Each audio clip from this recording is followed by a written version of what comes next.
작년 연말에 트럼프 대통령이 당선되고 가장 반응이 좋았던 것 중에 하나가 뭐 테슬라도 있고 비트코인도 있고 했는데 지금 끝까지 현재까지도 가장 강세를 보이고 있는 건 이제 팔란티어인데 한때 이게 또 빨랑티어라고 해가지고 예, 급락을 좀 많이 했었던 그렇죠. 네. 종목인데 예, 저도 그 보니까 MDD가 한 마이너스 75까지도 갔었던 그런 종목인데 지금 이제 신고가를 돌파하고 있습니다. 그럼 테슬라나 비트코인보다 팔란티어가 더 잘 나가는 이유가 뭐에 있다고 보십니까, 대표님은? 일단은 실적이죠, 사실은. 네. 왜냐하면 저 AI 쪽의 소프트웨어 업체들이 네. 실적을 크게 내기가 쉽지가 않아요. 뭐 네, 우리가 잘 알다시피 뭐 인프라를 구축해 준 데는 저 제조업이기 네. 때문에 성과가 좀 날 수가 있는데 그런데도 불구하고 지금 이번 4분기 실적 발표가 났는데 8억 2천만 달러가 지금 나왔어요. 매출이요. 이게 전년 대비 한 30%가 증가를 했고요. 그러다 보니까 사실 팔란티어가 쓰고 있는 인공지능 플랫폼이죠. AIP죠. 저 AI 팔란티어를 할 때 이제 AIP가 되게 요거가 이제 그래도 수요가 좀 많구나. 이런 부분이 이제 가장 시장에 좀 먹힌 것 같고요. 그 다음에 2025년도 가이던스를 28억 7천만 달러로 지금 상향 조정을 했어요. 그래서 2024년보다 한 26% 성장할 걸로 이제 기대를 좀 하고 있는데 사실 팔란티어가 뭐 우리가 생각했을 때 뭐 엄청난 회사라고 볼 수도 있겠지만은 가장 이 회사의 강점은 뭐냐면은 클라이언트가 되게 견고하다는 겁니다. 왜냐하면은 주로 미국에 내에 있는 국방부라든지 아니면 정부라든지 아니면 정보기관 이런 정부기관들의 주로 이제 이런 소프트웨어 프로그램을 많이 제공을 해주고 있고요. 미국뿐만 아니라 호주, 영국 이쪽에도 지금 이미 똑같이 정부 관련되어 있는 프로젝트들을 좀 많이 하기 때문에 그러다 보니까 장기적이면서 꾸준하게 매출을 일으킬 수 있는 여지가 좀 크다. 네. 예, 그리고 어떻게 보면 조금 전반적으로 이제 미국 정부가 지난 하반기부터 이제 바이든 행정부 하에서 전반적으로 이 이제 방위 시스템이죠. 네. 이제 국방 시스템을 좀 바꿨어요. 네. 그때 이제 엄청난 돈을 투입하면서 나왔던 것이 AI 도입이었거든요. 네. 그때 이제 가장 많이 팔런티어가 정부의 수주를 받으면서 그 부분들이 최소한 앞으로 2, 3년 동안 계속 수주가 들어갈 거기 때문에 그거에 대한 기대감까지 지금 있는 것 같아요. 그러나 지금 PR을 보면은 432배입니다. 그리고 포워드 PR을 보면은 200배예요. 그래서 일단 한쪽 분야에서는 확실하게 매출을 보이면서 눈에 띄는 것은 확실하지만은 일단은 좀 많이 오른 것 같지 않는가. 그리고 이미 이제 주요 리서치 하우스들도 한 100달러까지는 지금 상향 조정을 해놨어요. 목표 주가를. 근데 이제 뭐 어제 100달러가 그냥 한 번에 넘어버렸기 때문에 예, 뭐 그 의미가 없어진 상황이라 당분간 저는 일단은 좋은 회사이면 틀림없다. 예, 하지만은 조금 이제 좀 시간을 갖고 좀 지켜봐야 될 것 같다. 이렇게 지금 보여지고 있습니다. 네, 좋은 회사지만 최근에 주가의 상승이 좀 가팔랐다 이렇게 판단을 하시는 거죠. 그럼 이코노미스트님께서는 최근에 팔란티어 흐름에 대해서 어떻게 보고 계십니까? 그러니까 저는 철저하게 이거는 국가의 영역이다. 왜냐하면 사실 수주가 많이 들어오잖아요. 그러니까 국방 그렇죠. AI의 소프트웨어에 이제 전방위적으로 도움이 되는 시스템의 플랫폼에 이제 기초 자산으로서 쓰여지기 때문에 이제 팔란티어의 소프트웨어를 갖다가 계속 쓰겠다는 것이고, 근데 이게 보면은 모든 AI에는 특정화되지 않는 것 같아요. 그러니까 팔란티어에만 특정화되는 거죠. 사실 그래서 이제 팔란티어가 그동안에 개발했던 소프트웨어 능력 자체가 AI 능력 자체가 그 우리 인공지능을 위한 그 방위 산업, 그 다음에 이제 안보 체계를 구축하는 데 있어서 도움이 된다는 측면의 AI 이제 서버와 시스템들의 그 프레임이 있기 때문인 것이고, 그러면은 한마디로 말하면은 사실 이 상황에서 팔란티어가 더 나빠질 거는 없는 것 같아요. 왜냐하면 어쨌든 연방 정부의 수주를 받으면서 커나가는 기업이기 때문에. 근데 이제 다만 AI라는 산업 생태가 사실 민간의 자금으로 수요를 촉발하기에는 아직도 굉장히 좀 난립화돼 있고 체계적으로 성장이 안 돼 있는 상태입니다. 그리고 실제로 어디에 쓰여야 되는지 명확하지도 않고, 그러니까 국방은 사실 정부잖아요. 정부에서 먼저 쓰기 시작한 거고 거기에 이제 큰 혜택을 받았고, 그러면 우리가 다음으로 생각할 걸 뭐냐면은 결국에 미국 정부가 결국은 리드를 해나갈 겁니다. 근데 미국 그렇죠. 정부가 리드를 해나가는데 그러면 어떤 소프트웨어 분야도 정말 남았잖아요. 지금 사실은 그렇죠. 챗봇은 기본으로 깔고 가면서 국방이 있고 그다음에 의료가 있을 수 있고 자율주행이 있고 저희가 예전에 얘기했던 로봇과 AI의 접목을 얘기할 수 있고 사실 그 부분을 이번에 샘 엘트만도 얘기를 한 거지 않습니까? 그러니까 결국에 어느 분야를 키울 것이냐에 대한 섹터에 대한 세그먼트가 앞으로 더 중요해질 것이고 거기서 더 또 다른 대장 회사가 나오지 않을까 이렇게 생각하고 있습니다. 예, 뭐 사실 뭐 밸류에이션 평가를 보면 뭐 비싼 거는 분명한데 예, 지금 또 나빠질 것도 없다 보니까 또 그리고 미국 정부가 어떻게 보면 이제 매출을 깔아주는 이런 형태가 있어가지고 좋게 보시는 것 같은데 지금 사실 제가 한번 이렇게 보니까 목표가가 아직 $50인데도 많아요. 맞습니다. 네. 아직 안 올리는 것도 네, 많죠. 아직 안 이제 뒤늦게 막 올리고 있습니다. 그냥 목표가가 의미가 없어요. 목표가 찍으면 그 다음 날 뭐 바로 돌파를 해버리니까 특히 오늘 새벽이었죠. 오늘 새벽 한 20% 정도 올랐지 않습니까? 이제 뭐 실적이 잘 나왔다라고 해보니까 실적이 그렇게 많이 오른 것도 아니에요. 30%는 뭐 예, 뭐 그러니까 엔비디아는 기대치를 100%가 소폭 오르는 상향했는데 네. 이렇게까지 반응을 하는 데는 그 기대감이 묻었다고 보시는 겁니까? 기대감도 있고 일단 네. AI 산업에 포함되어 있는 지금 회사들은 펀딩이 되게 쉬워요. 네. 그러다 보니까 지금 뭐 자금 같은 큰 자금들은 이제 빅테크를 이제 비롯해 갖고 AI 산업에 관련돼 있는 회사들은 사실 지금 펀딩도 워낙 쉽게 될 수 있고 그다음에 매출의 속도 상승 속도가 성장 모멘텀을 갖고 있기 때문에 그런 부분들이 이제 같이 이제 묻어난 것 같아요. 만약에 뭐 다른 쪽이었다면 사실 이렇게 반응할 필요는 없을 것 같거든요. 좀 과하게 반응을 하는 것 같다. 네, 그렇게 지금 보여지죠 지금. 예. 그러면 지금 제가 이제 $100 가까이 올린 그 하우스의 이제 근거를 좀 보니까 소폭 상승하긴 했지만 사실 거기서 그 정부 외에 비정부 부분의 커머셜에서 매출이 좀 나오기 시작해서 이제는 좀 저변이 확대될 수 있다는 거를 이제 주가가 좀 크게 반응을 한 것 같다는 분석이 좀 있더라고요. 예, 거기에 대해서도 이제 동의를 하시는 건가요?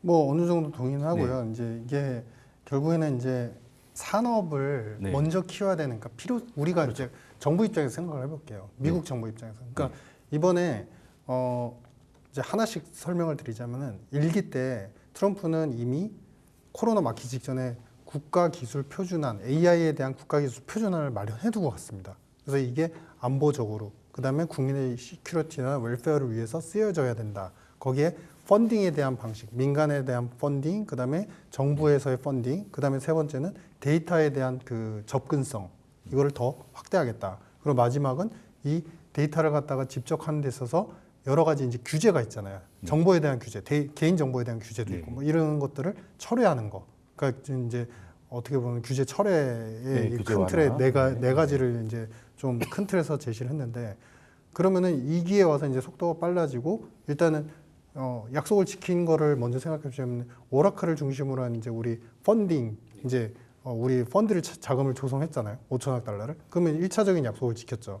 그리고 나서 지금 현재 상태에서 제일 필요로 하는 게 어디냐라고 이제 내부에서는 그 판단을 내린 거죠. 국방 쪽이 가장 중요한 것이다. 국방 쪽이 사실은 그동안에 많은 무기 체계가 있지만은 자동화되는 것들 이외에 AI화돼서 이제 로보팅이 모두 다 컴퓨팅 계산해 가지고 사람이 못하는 계산을 자율적으로 해주는 시스템은 부족했다라는 것이고, 그러면은 이게 재편이라는 표현보다는 우리가 이제 그 전에 제가 한번 말씀드린 것처럼 4차 산업과 5차 산업의 혁명이 일어나게 되면 산업과 실생활이 많이 달라질 겁니다. 그렇죠. 그런데 이번에 AI가 그걸 해줄 수 있을 것입니다. 여기서 미국의 리더십은 되게 중요합니다. 이렇게 말씀드렸는데 거기에 이제 한 획을 조금 긋기 시작하는. 그래서 이제 정교해지고 모든 것들의 정보에 대한 부분들이 굉장히 그 델리케이트하더라고요. 섬세한 부분에 대한 정보 싸움에서도 굉장히 좀 세분화되는 그런 산업으로 이제 발전해 나가는, 재편이라기보다 어떻게 보면 발전해 나가는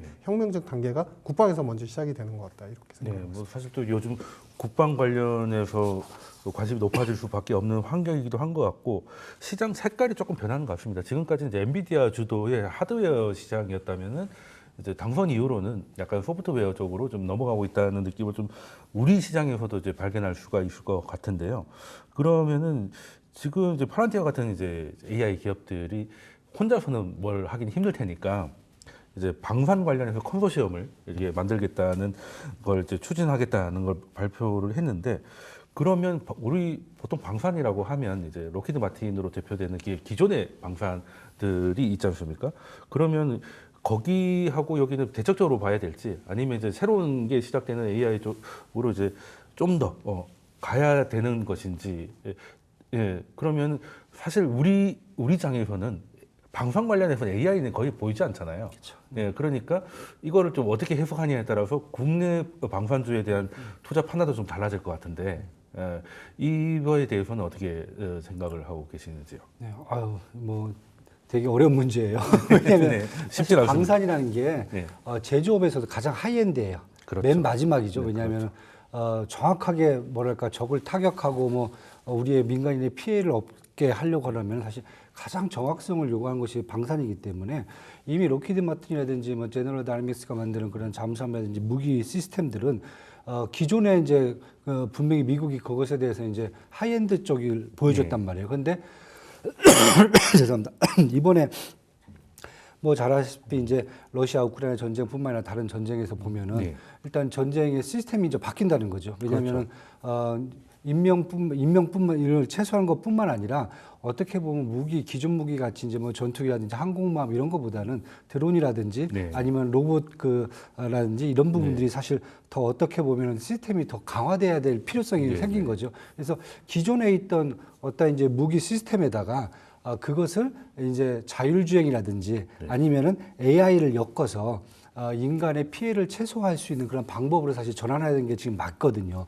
그 측면에서 지금 이미 그러한 부분들이 지난해 바이든 행정부에서부터 이미 시작이 됐고요. 그거에 대한 수주들이 사실은 작년 하반기에 이제 많이 들어왔단 말이에요. 물론 팔런티어도 있고 우리가 잘 아는 양자 컴퓨터에서 우리가 잘 아는 아이온큐 같은 경우도 작년 10월 달에 미국 공군과 납품 계약을 맺은 상태예요. 그러니까 쉽게 해서 그러니까 우리가 이제 너무 어렵게 생각을 하실 필요 없이 우리 영화 터미네이터 보면 스카이넷이 나와요.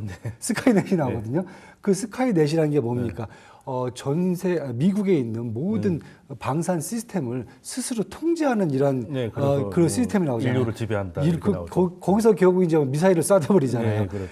이러한 것과 같이 지금 아마 전반적으로 지금 미군의 이런 이제 방위 시스템이라든지 이런 무기 시스템들이 저는 이제 기존에 있던 무슨 뭐 이런 재래식 무기를 이제 모두 다 없애버리고 이렇게 바꾸는 그런 컨셉이 아니라 재래식 무기를 사용하고 그다음에 운용하고 컨트롤하고 이런 부분들이 이제 AI 쪽으로 가고 있지 않는가. 네, 이렇게 된다 보면은 사실 국내에서도 뭐 완전히 없지는 않아요. 최근에 보시면 이제 하나 에어로스페이스가 만들어주는 이제 로봇계라든지 아니면 전반적으로 이제 이런 휴머노이드 시스템도 좀 필요하고요. 그다음에 한국 같은 경우는 더 절실한 게 지금 병력이 이제 50만으로 줄었어요. 제가 있을 때가 80만이었거든요. 그만큼 이제 지금 어떻게 보면 병력에 대한 수요도 쇼티지가 나오고 있거든요. 그렇다 보니까 결국은 이쪽이 이제 한국 같은 경우도 사실 이러한 전반적인 이제 방어 시스템에서 어떻게 보면은 이제 인간을 대체해야 되는 휴머노이드 이런 로봇이라든지 이런 것들이 지금 계속 필요한 상황이기 때문에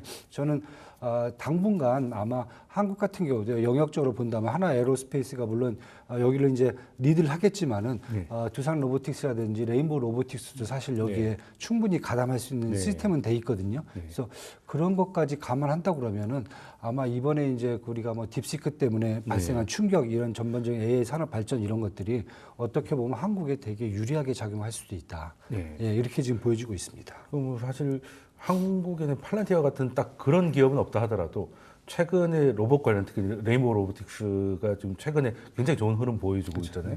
이제 그것도 이제 같은 흐름에서 봐도 크게 무리가 없다라고 생각할 수 있을 것 같은데 아까 스카이넷 말씀 주셨으니까 저희 같은 이제 아재들은 이 터미네이터 때문에 AI 뭐 나오면 일단 겁을 먹는 것 같아요. 겁을 먹죠. 인류를 지배할 것 같다. 뭐 이런 그 영화 때문에 그런 선입견이 좀 없잖아 생긴 것 같은데 이게 전쟁 관련해서는 예전에 그 걸프전 때 한번 충격이었던 것 같아요. 그러니까 전쟁을 생중계한다는 게 굉장히 컸던 것 같고, 그리고 이제 그때 뭐 미국의 뭐 M1 전차라든지 그렇죠. 이런 것들이 활약하는 걸 TV로 보면서 당시 이제 로키드 마틴으로 대표되는 미국의 방산이 하나 자리를 잡았다면은 이제는 우크라이나 전쟁에서는 더 신기하게 생중계를 떠나서 드론 자체의 화면이 계속 보이잖아요. 텔레그램이나 이런 데 보면은 이제 공중파 방송에서는 잘 나오지 않지만 실제 전투하는 게 대부분 드론 영상이에요. 전쟁이 또 걸포전 이후로 한번 크게 바뀐 것 같다.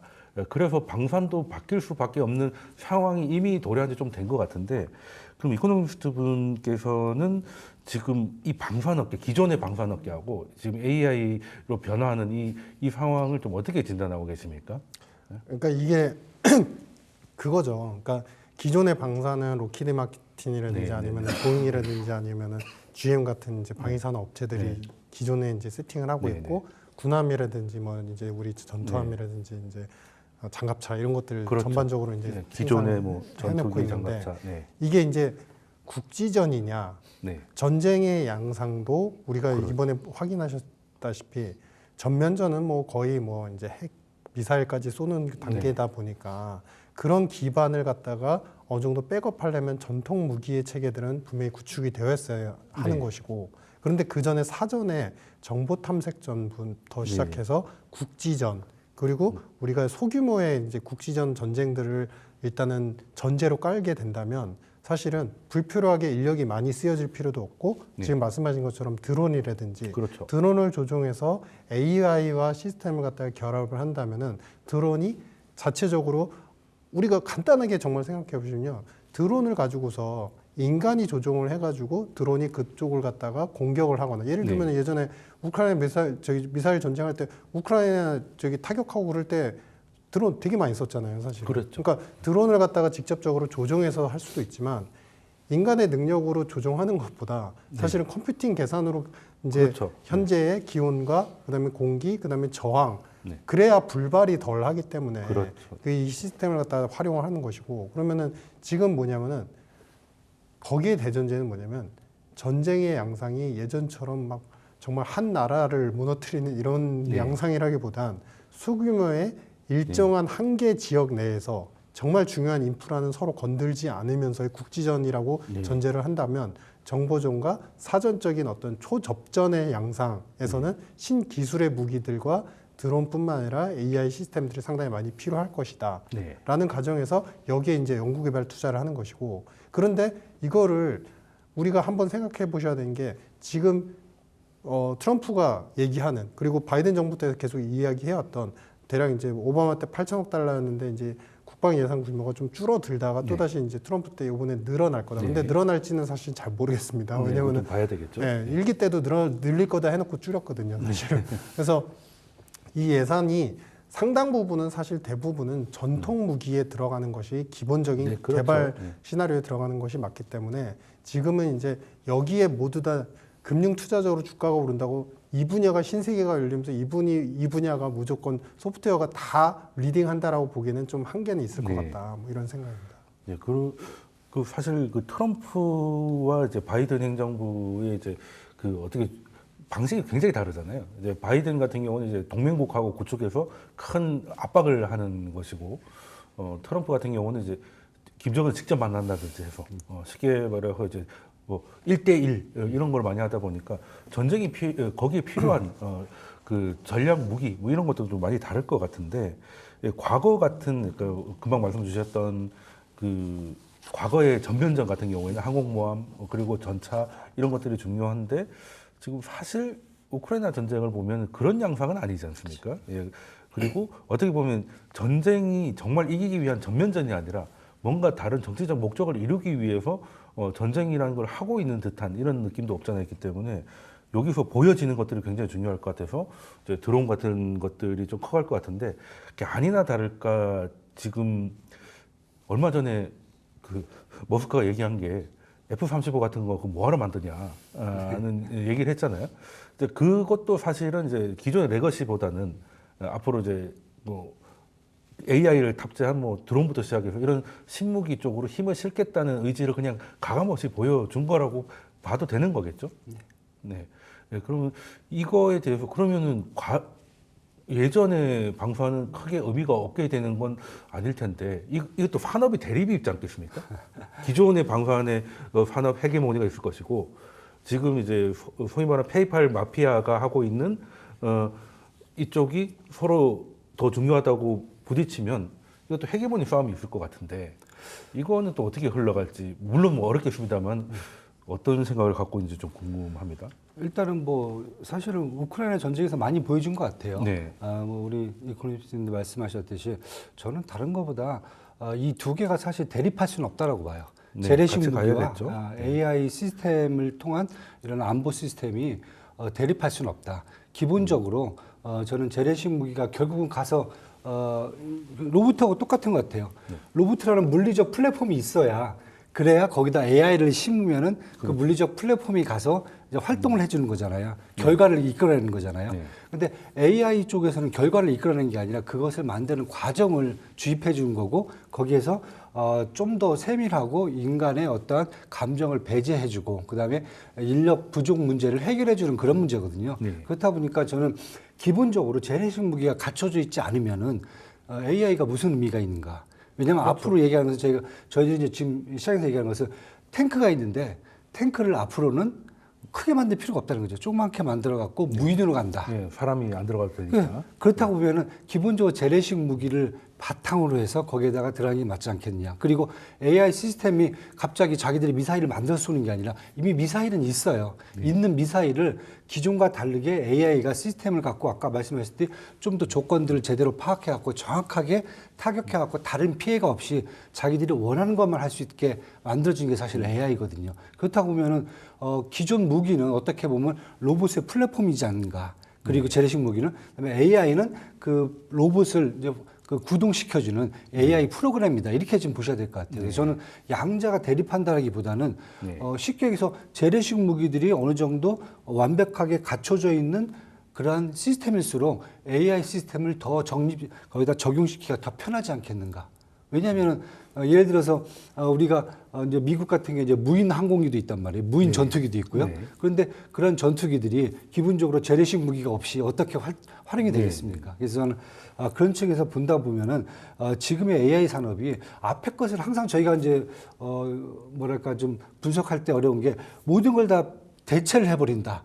이런 건 사실 없거든요, 시장에서. 네, 그렇죠. 그래서 저는 대체라기보다는 상호 보완적으로 가야 되지 않겠냐. 그리고 미국이라든지 영국이라든지 아니면 어느 국가든지 방산 쪽에서 하이엔드를 갖고 있는 재래식 무기라든지 모든 하이엔드를 갖고 있는 쪽이 조금 더 AI를 구성하기 더 편하지 않겠는가. 그렇다고 보면은 러시아 전쟁에서도 지금 보시면은 러시아가 처음엔 고전을 했어요.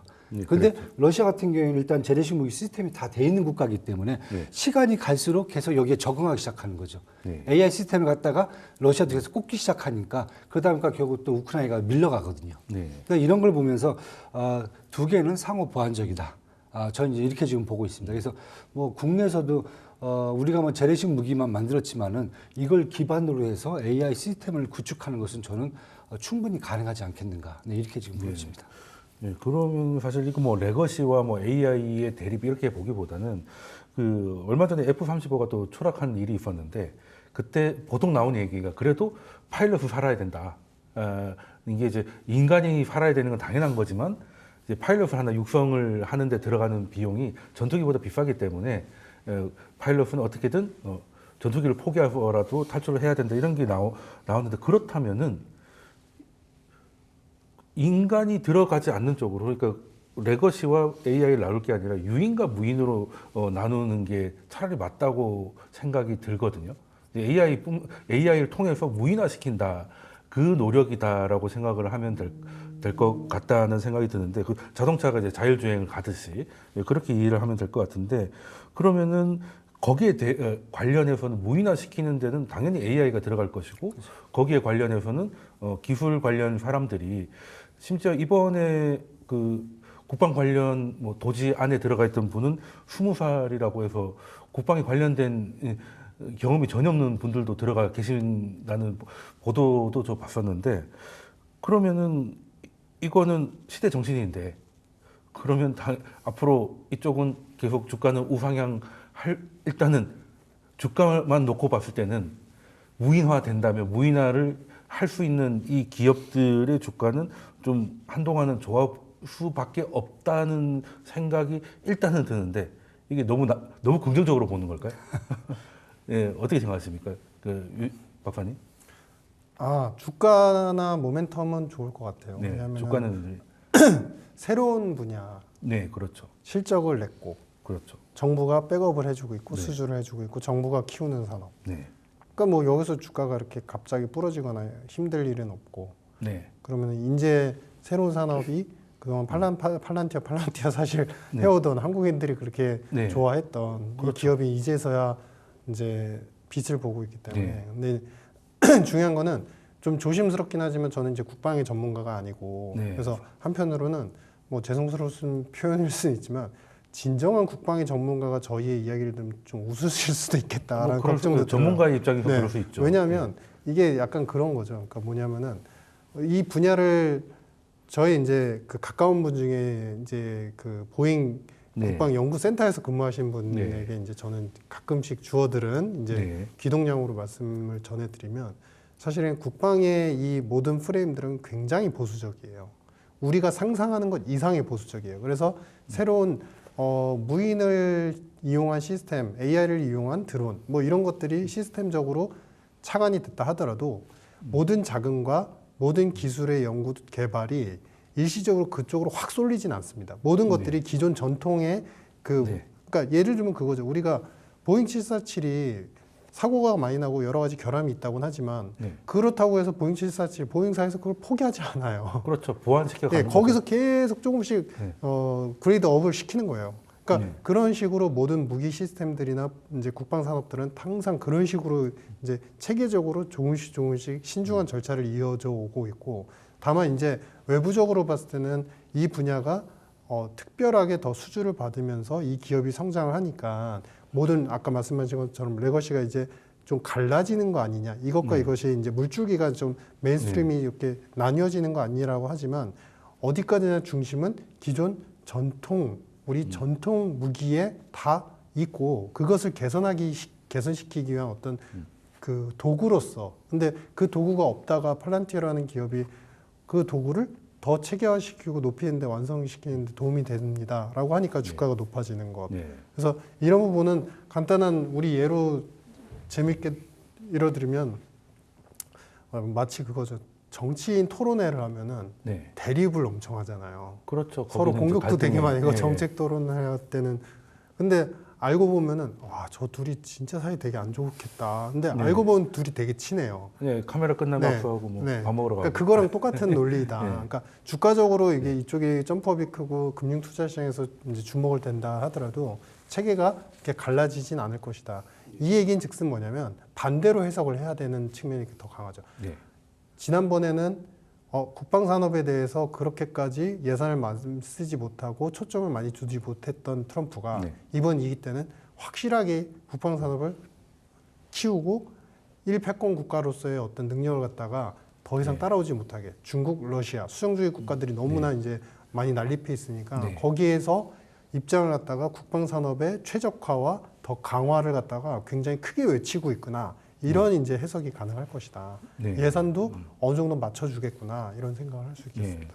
그 사실 뭐 팔란티어가 특히 한국인들이 좋아하는 다 미국 주식 중에 대표적인 것 중에 하나인데, 또 강성 주주들의 주장을 들어보면 지금 뭐 시대 정신에 가장 부합하는 네, 그런 종목이다, 이렇게 평가도 하고 있고, 일견 그게 틀린 것 같지도 않습니다. 트럼프 행정부가 2기 때 뭔가 국방력을 키울 때는 무인 AI 중심으로 갈 것 같다는 생각은 크게 어려움이 없는 것 같은데, 그러면 최근에 국장도 어떻게 보면 이 흐름에 맞추고 있는 것 같다. 아까 좀 전에 말씀드렸던 뭐 레인보우 로보틱스라든지, 그리고 이제 방산주도 좀 요즘 최근에는 분위기가 좋은 것도 사실 우리나라 방산 수출이, 방산 같은 경우는 정부가 좀 도와줘야, 길을 터줘야 되는데 지금 정책 상황 때문에 좀 쉽지 않을 것 같다는 얘기가 좀 퍼졌다가 이제 이재명 대표도 방산에 대해서 뭐 최대한 도움을 주겠다, 뭐 이런 얘기를 하고 있습니다. 예, 그러면은 정부 때문에 빠졌던 것도 좀 돌아오는 것 같고, 예, 그러면 우리나라 안에서 방산주하고 그 관련주를 찾을 때 로봇주, 이 두 개를 팔란티어를 놓치신 분들은 여기서 기회를 찾는 것도 괜찮을까요? 일단은 어려운 질문입니까? 팔란티어를 방산주라고 보기는 사실 저는 좀 네. 무리가 있다. 네. 그리고 물론 이제 팔런티어가 방산 쪽 관련된 정부의 수주를 많이 해주기는 하지만은 네. 이걸 지금 이것을 갖고 어떻게 보면 이제 방산 전반적인 것을 보기에는 저는 네. 어렵다라고 지금 보여지고 있고요. 예. 팔란티어는 기본적으로 저는 AI 이제 소프트웨어 관련된 회사로 일단은 저는 네. 취급을 하고 있어요. 그렇기 때문에 지금 국내도 지금 마찬가지다. 국내가 갑자기 뭐 어느 날 우리가 방산 시스템을 전반적으로 개편하기 때문에 거기에 맞는 그러한 이제 기업들이 어떤 수혜를 받을 수 있다. 지금 이런 시간의 흐름은 아니거든요. 그래서 저는 그렇게 보기보다는 그냥 전반적으로 AI라는 산업이 확대가 네. 되면서 각 분야별로 지금 영향을 미치고 있다. 그 중에 하나가 방산도 포함돼 있다. 이렇게 지금 보시는 게 더 낫지 않을까. 예, 그러면은 국장에서 이제 로봇주나 이런 것보다는 최근에 소프트웨어 뭐 네이버, 카카오, 그리고 뭐 카페24 같은 긍정적인 흐름이 오히려 더 관련성이 있다. 이렇게 그렇게 봐도 보고 있고요. 네. 만약에 우리가 방산 쪽을 계속 봐야 된다라고 네. 하면은 이제 기존에는 저희가 뭐 하나 에어로스페이스, 이제 LIG 넥소라든지 뭐 현대 로템 이런 이제 네, 기존 기존의 무기를 만든 데였다면은 앞으로 이제 우리가 만약에 한국의 방산 시스템도 좀 개혁이 돼야 되고 뭔가 구조로 바뀌어야 된다라고 하면은 일단은 기본적으로 뭐 AI 프로그램이라든지 아니면 로보틱스가 이제 들어가야 되는 부분이거든요. 그렇다고 보면 추가적으로 저는 두산 로보틱스라든지 네. 그다음에 레인보우 로보틱스, 뭐 유진 로봇 이런 부분들이 역할을 해줄 수 있는 그런 타이밍이 올 거다. 그러나 지금 당장은 아니다. 지금 이런 로보틱스들이 가는 것은 다른 게 아니라 전반적으로 딥시크뿐만 아니라 이제 전반적으로 지금 뭐 저희가 한 일주 정도 이 설 연휴를 보낸 동안 세상이 완전히 바뀌어버렸거든요. 네. 거기에서 오는 글로벌 AI 산업의 확산과 지금 발전에 대한 기대감이 지금 한국에도 어떻게 보면 되게 호재로 작용하고 있다. 끝나고 반영되고 있다. 예, 이렇게 지금 예. 저는 보고 있습니다. 네, 알겠습니다. 그러면은 뭐 어쨌든 로봇주든 아니면 소프트웨어 관련주든 그 중요한 거는 뭐 팔런티어의 이제 모멘텀이 어떻게 되느냐에 따라서 투심은 좀 많이 바뀔 수 있겠다는 이런 생각을 해보고요. 그러면 팔런티어 얘기를 좀 많이 해봤으니까 두 번째 주제 넘어가도록 하겠습니다.